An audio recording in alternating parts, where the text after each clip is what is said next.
अस्सलाम वालेकुम। दोस्तों आज हम बात करेंगे केम के बारे में। CAM केम यानी cell adhesion molecules. Basically cell adhesion molecules क्या होते हैं? सेल एडिशन मॉलिक्यूल्स हमारे जिस्म में क्या किरदार रखते हैं? सेल एडिशन मॉलिक्यूल्स का फंक्शन क्या है? और सेल एडिशन मॉलिक्यूल्स के कौन से फ़वाइद हैं? सेल एडिशन मॉलिक्यूल्स के कितने टाइप्स हैं? आज की वीडियो में हम इन तमाम को कवर करेंगे। तो दोस्तों बिना वक्त ज़ाया किए चलो अपनी वीडियो शुरू करते हैं। दोस्तों सेल एडिशन मॉलिक्यूल्स, सबसे पहले एडिशन का मतलब है चिपकना, यानी सेल के चिपकने वाले मॉलिक्यूल्स। अब कैसे? The molecules that helps the cell to attach with each other and with ECM।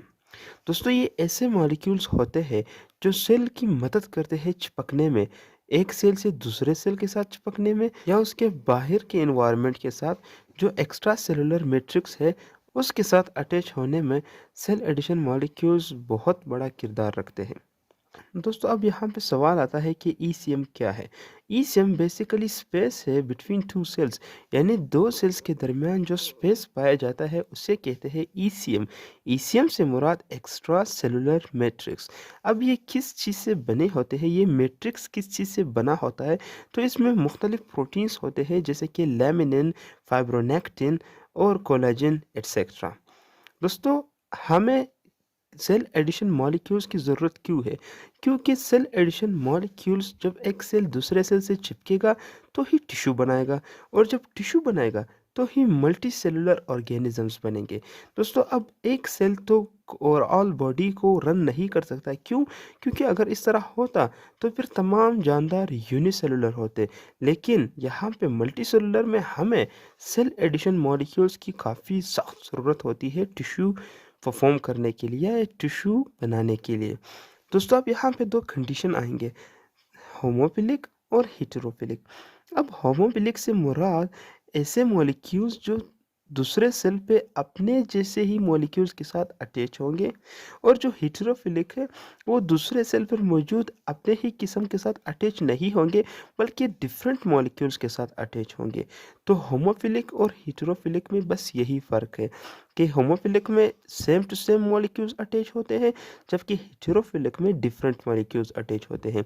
अब अगर हम टाइप्स की बात करें तो बेसिकली जो सेल एडिशन मॉलिक्यूल्स है इनके चार टाइप्स है, जो कि हमने यहाँ पे तफसील से दिया है। जो सबसे पहला टाइप है वो है कैडरिंस। अब दोस्तों यहाँ पे एक बात मैं भूल गया कि जो सेल एडिशन मॉलिक्यूल्स के टाइप्स है वो मोस्टली कैल्शियम डिपेंडेंट होते हैं, यानी अपनी एक्टिविटी परफॉर्म करने के लिए उनको मोस्टली कैल्शियम दरकार होता है। दोस्तों जो सबसे पहला टाइप है वो है कैडरेंस। अब कैडरेंस सेल एडिशन मॉलिक्यूल्स के कौन से टाइप्स है? ये बेसिकली प्रोटीन्स होते हैं और सिंगल पास है, यानी एट अ टाइम ये सिंगल बॉन्ड ही बनाएगा। इसी तरह 750 अमीनो एसिड लॉन्ग है ये प्रोटीन, और ये कैल्शियम डिपेंडेंट है। जैसा मैंने यहाँ पे जिक्र किया था कि मोस्टली कैल्शियम डिपेंडेंट होते हैं, तो इसलिए ये कैल्शियम डिपेंडेंट है, और ये सेल टू सेल अटैचमेंट करेगा।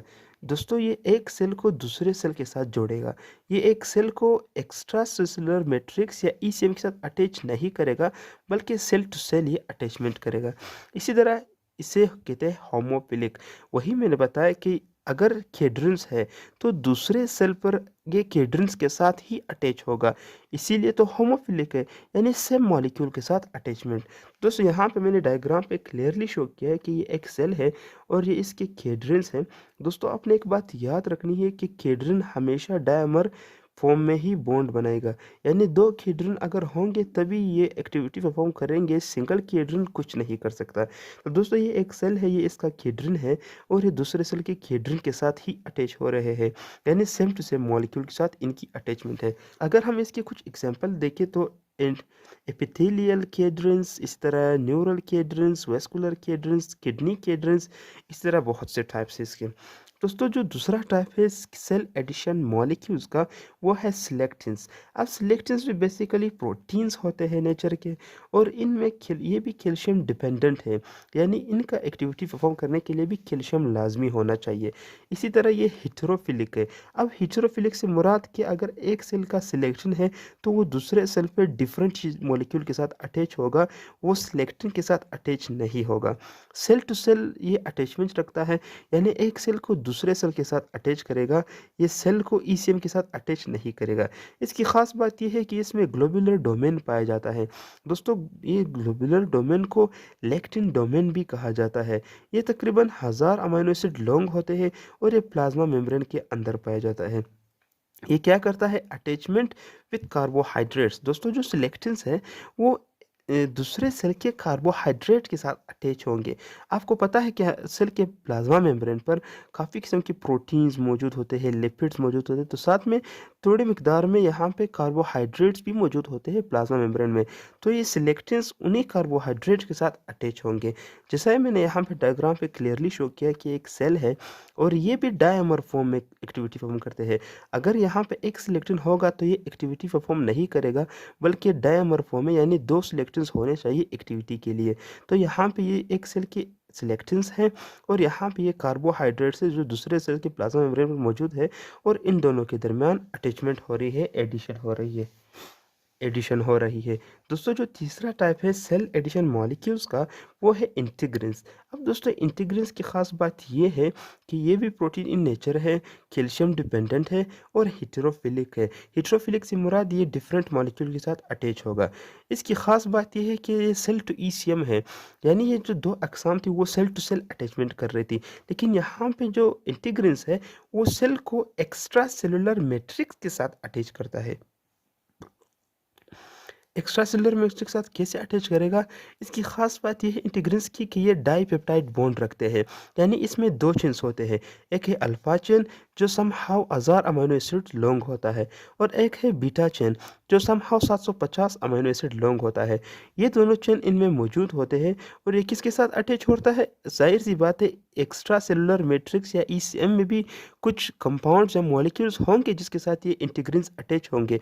तो उस मॉलिक्यूल्स के जो एक्स्ट्रा सेलुलर मैट्रिक्स में मौजूद होते हैं जिसके साथ इंटीग्रिन्स अटैच होंगे, उन मॉलिक्यूल्स में शामिल है फाइब्रोनेक्टिन और लेमिनिन। इन दोनों मॉलिक्यूल के साथ इंटीग्रिन्स अटैच होंगे।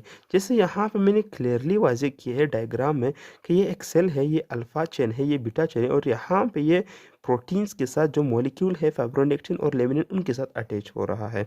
दोस्तों, जो लास्ट टाइप है सेल एडिशन मॉलिक्यूल्स का, वो है आईजीजी-केएम। अब दोस्तों, आईजीजी एक फैमिली है। कैसी फैमिली है ये? हमारे जो इम्यूनिटी सेल्स है उनकी एक फैमिली है जो ज़्यादातर या मोस्टली ये एज अ रिसेप्टर काम करते हैं, पर इसका 1 या 2% सेल एडिशंस करते हैं, इसीलिए इसे आईजीजी-केएम कहते हैं। इसमें शामिल है इंट्रा-केएम यानी intra cell adhesion molecules, vascular cell adhesion molecules और न्यूरल सेल एडिशन मॉलिक्यूल्स। ये इसके टाइप्स हैं। अब इसकी ख़ास बात ये है कि कैल्शियम डिपेंडेंट नहीं है ये आईजीजी-केएम। क्यों? क्योंकि यहाँ पे इसकी एक्टिविटी के लिए कैल्शियम दरकार नहीं है। इसी तरह ये सेल को सेल के साथ अटैच करेगा। सिर्फ एक ही टाइप है इंटीग्रिन्स जो सेल को ईसीएम या एक्स्ट्रा सेलुलर मैट्रिक्स का अटैच करेगा। बाकी जो तीनों टाइप है वो सेल को सेल के साथ ही अटैच करेंगे।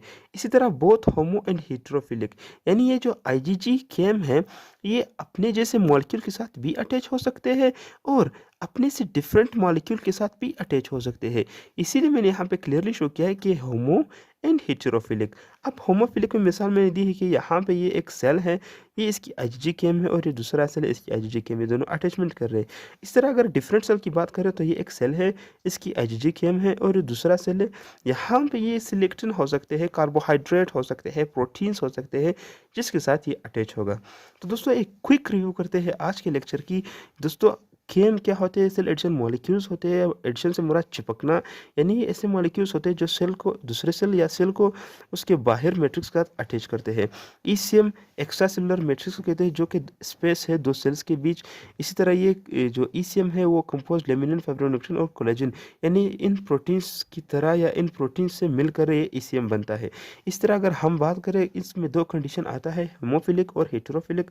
होमोफिलिक वो कंडीशन है जहाँ पे मॉलिक्यूल्स अपने जैसे मॉलिक्यूल के साथ अटैच होते हैं और हेटेरोफिलिक वो कंडीशन है जहाँ पे मॉलिक्यूल्स अपने से मुख्तलिफ मॉलिक्यूल के साथ अटैच होते हैं। अगर हम टाइप की बात करें तो बेसिकली जो सेल एडिशन मॉलिक्यूल्स है उसके 4 टाइप्स है। और ये मोस्टली जो है कैल्शियम डिपेंडेंट होते हैं। जो पहला टाइप है वो है केडरिन, जो बेसिकली प्रोटीन्स है और सिंगल पास है, 750 अमीनो एसिड लॉन्ग है, कैल्शियम डिपेंडेंट है, होमोफिलिक है और ये सेल को सेल के साथ अटैच करता है। ये इसका डायग्राम है जहाँ पे मैंने क्लियरली शो किया है। और जो जो दूसरा टाइप है सेल एडिशन मॉलिक्यूल्स का, वो है सिलेक्टिन। ये भी बेसिकली प्रोटीन इन नेचर है, कैल्शियम डिपेंडेंट है, हेटेरोफिलिक है, सेल सेल ये अटैचमेंट करता है। और इसकी खास बात ये है कि यहाँ पे एक ग्लोबुलर डोमेन पाया जाता है जिसे लेक्टिन डोमेन कहते हैं, जो समहाउ 1000 अमीनो एसिड लॉन्ग है और ये प्लाज्मा मेम्ब्रेन में मौजूद होता है। ये डोमेन कार्बोहाइड्रेट के साथ अटैच होता है, जैसा कि मैंने यहाँ पे क्लियरली शो किया है। इसी तरह इंटीग्रिन्स में प्रोटीन्स, ये भी बेसिकली प्रोटीन्स इन नेचर है, कैल्शियम डिपेंडेंट है, हेटेरोफिलिक है।